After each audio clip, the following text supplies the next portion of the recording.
कल्प वृक्ष wishing tree के बारे में तो हम सभी जानते हैं कि उसके नीचे बैठकर कोई भी विश यदि मांगी जाए तो वो सारी विशेस फुलफिल हो जाती हैं, चाहे वो विश अपने नाम, धन, दौलत, शोहरत किसी भी चीज़ के बारे में हो। हम सब अपनी लाइफ में एक ना एक बार ये ज़रूर सोचते हैं कि काश वो कल्प वृक्ष हमारे पास होता, काश वो विशिंग ट्री हमारे पास होती जो हमारी सारी विशेस को फुलफिल कर देती। लेकिन क्या आप ये जानते हैं कि हम सब के पास अपना एक पर्सनल विशिंग ट्री है, अपना एक पर्सनल कल्प वृक्ष है? नहीं? तो आइए मैं आपको बताती हूँ कैसे।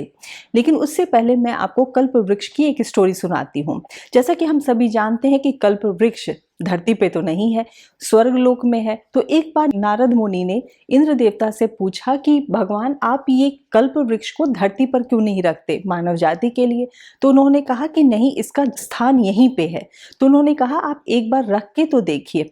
तो उन्होंने कहा ठीक है, यदि तुम बोलते हो तो मैं इसे धरती पर भेज देता हूँ। और उन्होंने धरती पे कल्प वृक्ष को भेजा। वहां से एक इंसान गुजर रहा था, उसे बहुत गर्मी लग रही थी। उसने उस कल्प वृक्ष को देखा और सोचा कि ये तो बहुत ही अच्छा घना पेड़ है, मैं इसके नीचे कुछ देर के लिए लेट जाता हूँ। वो कुछ देर के लिए लेट गया। उस कल्प वृक्ष पे बहुत सारे अच्छे फल थे। उसने सोचा कि मुझे बहुत भूख लग रही है, काश ये सारे फल नीचे आ जाएं और मैं खा लूं। क्योंकि वो कल्प वृक्ष था, विशिंग ट्री था, उसने ये विश किया और वो विश फुलफिल हो गया। सारे फल उसके पास नीचे आ गए, उसने खा लिया। उसने सोचा कि काश मेरे पास और भी बहुत सारे खाने के चीज़ आ जाते तो मैं और भी तृप्त हो जाता। उसने ऐसा सोचा ही था कि उसके पास बहुत सारी खाने की चीज़ें आ गई और उसने वो भी खा लिया। उसने सोचा कि आज तो मेरा बड़ा अच्छा दिन है, काश मुझे थोड़ा पानी भी मिल जाता तो मेरी प्यास बुझ जाती। और क्योंकि वो विशिंग ट्री था, उसने ये विश किया और उसके पास पानी भी आ गया, उसने पानी भी पी लिया। उसने सोचा कि ये तो मेरे साथ आज बहुत ही अच्छा हो रहा है। उसने सोचा कि क्यों ना मैं आज ये भी सोच लूँ कि मेरे पास काश बहुत धन दौलत हो जाता तो मेरी आगे की ज़िंदगी भी बहुत अच्छी हो जाती। उसने ऐसा सोचा ही था कि उसके आस-पास बहुत सारे धन दौलत आ गए। उसने सोचा कि ये तो कमाल हो रहा है, मैं जो सोच रहा हूँ वही हो जा रहा है।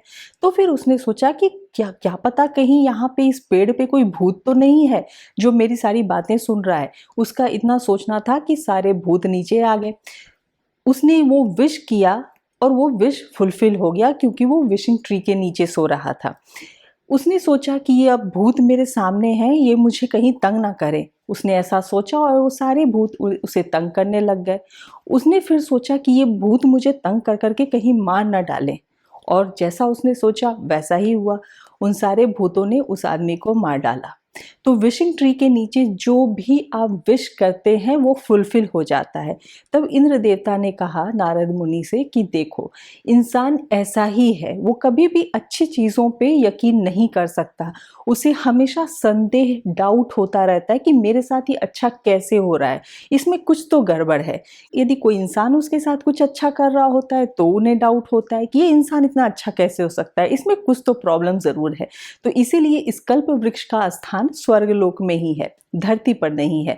लेकिन हाँ, क्योंकि भगवान ने हमें क्रिएट किया है, ऊपर वाले जिसका हम कोई भी नाम दे देते हैं, भगवान, अल्लाह, जो कोई भी नाम दे दे, ऊपर वाले ने हमें क्रिएट किया है। तो हमें प्रोटेक्ट करने के लिए उन्होंने जैसे हमारी माँ दी है, वैसे ही हमें अपने विशेस पूरे करने के लिए हम सभी को एक विशिंग ट्री भी दिया है जो कि हमारा पर्सनल है। और वो है हमारा माइंड। हमारा माइंड ही एक ऐसी चीज़ है जो हमें दूसरे लिविंग बीइंग से डिफरेंशिएट करता है। हमारे माइंड का जो इमेजिनेशन पावर है वो दूसरों में नहीं है, ये ह्यूमन बीइंग्स में ही है। हम जो सोचते हैं हम वो कर पाते हैं, वरना हम तो अपने सर्वाइवल के लिए जो लड़ाई लड़ते हैं वो दूसरे एनिमल्स भी लड़ते हैं। हम अपने एग्जिस्टेंस के लिए जो भी खाना हो, पीना हो, वो सब हम करते हैं, वो एनिमल्स भी करते हैं। लेकिन यही एक चीज़ है हमारा माइंड जो हमें दूसरी लिविंग बीइंग से डिफरेंशिएट करता है। तो ये हमारी विशिंग ट्री है, जो हम जैसा भी इस माइंड में सोचते हैं वही हम कर पाते हैं। दुनिया में आज तक जो कुछ भी हुआ है, अच्छा बुरा, वो सब इस दिमाग की ही उपज की वजह से हुआ है। तो इसीलिए ये जो दिमाग है यही हमारा विशिंग ट्री है, यही हमारा कल्प वृक्ष है।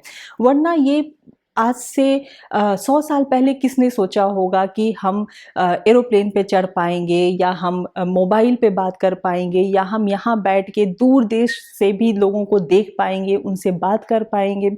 ये सब तभी संभव हो पाया जब हमारे माइंड ने ऐसा सोचा। हम सिर्फ ऊपर वाले की क्रिएशन नहीं है, बल्कि हम क्रिएटर भी हैं। हम कुछ क्रिएट भी कर सकते हैं, ये हमारी स्पेशलिटी है। तो हमें इस चीज़ का फ़ायदा ज़रूर उठाना चाहिए, क्योंकि हम जैसा भी सोचते हैं उसी को ही हम मैनिफेस्ट करते हैं। अच्छा बुरा जो कुछ भी होता है वो हमारी सोचने पे डिपेंड करता है। इसीलिए बहुत बड़े बड़े डिस्कवरीज होती हैं, बहुत बड़े बड़े इन्वेंशंस होते हैं, और वहीं यदि हमारी सोच नेगेटिव हो जाए तो वर्ल्ड वॉर भी हो जाता है और टेररिस्ट अटैक भी हो जाता है। तो ये सब हमारे ही कंट्रोल में है कि हम किस तरीके से उस विशिंग ट्री से हम विशेस मांगते हैं। कहीं हम डाउट करके वो भूत वाले विशेस तो नहीं मांगते, या फिर हम एक्चुअली अपने सराउंडिंग में हैप्पीनेस चाहते हैं, पीस चाहते हैं। तो ये जो हमारे पास ये विशिंग ट्री है, हमारा जो माइंड है, ये वर्क कैसे करता है। ऊपर वाले ने जब हमें माइंड दिया तो उसका एक मैनुअल देकर हमें नीचे भेजा, लेकिन बहुत सारे लोग होते हैं जो मैनुअल नहीं पढ़ते, बहुत सारे लोग होते हैं जो मैनुअल इग्नोर कर देते हैं, इंस्ट्रक्शंस फॉलो नहीं करते, और फिर वो किसी भी तरीके से बस अपनी लाइफ में सर्वाइव करते हैं। लेकिन यदि आपने सही तरीके से उस मैनुअल को समझ लिया, तब आप अपनी एनर्जी को सही डायरेक्शन में चैनलाइज कर सकते हैं। तो इसके मैनुअल्स में क्या क्या रूल्स हैं? सबसे फर्स्ट रूल ये है, चैनलाइज योर माइंड।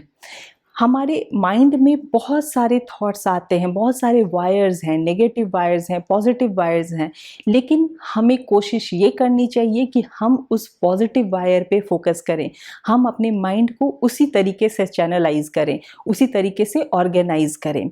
सेकंड आता है स्टेप है कि ऑर्गेनाइज योर इमोशन।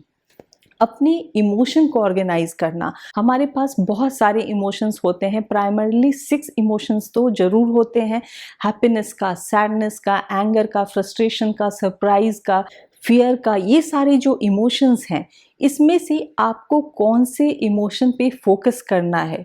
जब आपका माइंड चैनलाइज हो जाता है तो वैसे ही फिर आपका इमोशन भी चैनलाइज हो जाता है। तो आप उस इमोशन को सही डायरेक्शन में लेकर जाएं। ठीक वैसे ही जैसे कि हम टीवी जब देखते हैं तो बहुत सारे चैनल्स होते हैं, 100 से भी ज़्यादा चैनल्स होते हैं। एक टाइम में आपके टीवी पे कॉमेडी मूवी भी आ रही होती है, एक टाइम में आपके टीवी पे स्पोर्ट्स भी आ रहा होता है, न्यूज़ चैनल भी आ रहा होता है, एक्शन मूवीज़ भी आ रही होती है। लेकिन आप क्या देखना चाहते हैं ये आपके हाथ में है या आपके रिमोट कंट्रोल में है, और आप वही दबाते हैं जो आप देखना चाहते हैं। ठीक वैसे ही बहुत सारे इमोशंस हैं, लेकिन आप किस इमोशन को ऑर्गेनाइज करना चाहते हैं, आप किस इमोशन को चैनलाइज करना चाहते हैं, ये आपके अंदर है। तो आप उस इमोशन को चैनलाइज कीजिए। और थर्ड स्टेप है ऑर्गेनाइज योर एक्शन। जो भी आपने उस इमोशन को ऑर्गेनाइज किया, अपने ब्रेन को ऑर्गेनाइज किया, उसी हिसाब से आप अपने एक्शन को ऑर्गेनाइज कीजिए, और फिर देखिए कि सारे विशेस आपके कैसे फुलफिल हो जाते हैं। तो है ना आपके पास अपना एक पर्सनल विशिंग ट्री जो आपके सारे विशेस को पूरा करता है। लेकिन बस ज़रूरत है अपने माइंड को, अपने एक्शन को और अपने इमोशन को सही डायरेक्शन में चैनलाइज करने का, सही डायरेक्शन में ऑर्गेनाइज करने का, और फिर आप जो चाहें वो कर सकते हैं। तो आप बस खुश रहिए और खुशियां बांटते रहिए। यदि आपको ये वीडियो अच्छा लगा तो इसे लाइक कीजिए, शेयर कीजिए। यदि आपने अभी तक मेरे चैनल को सब्सक्राइब नहीं किया है तो इसे सब्सक्राइब कीजिए और खुश रहिए।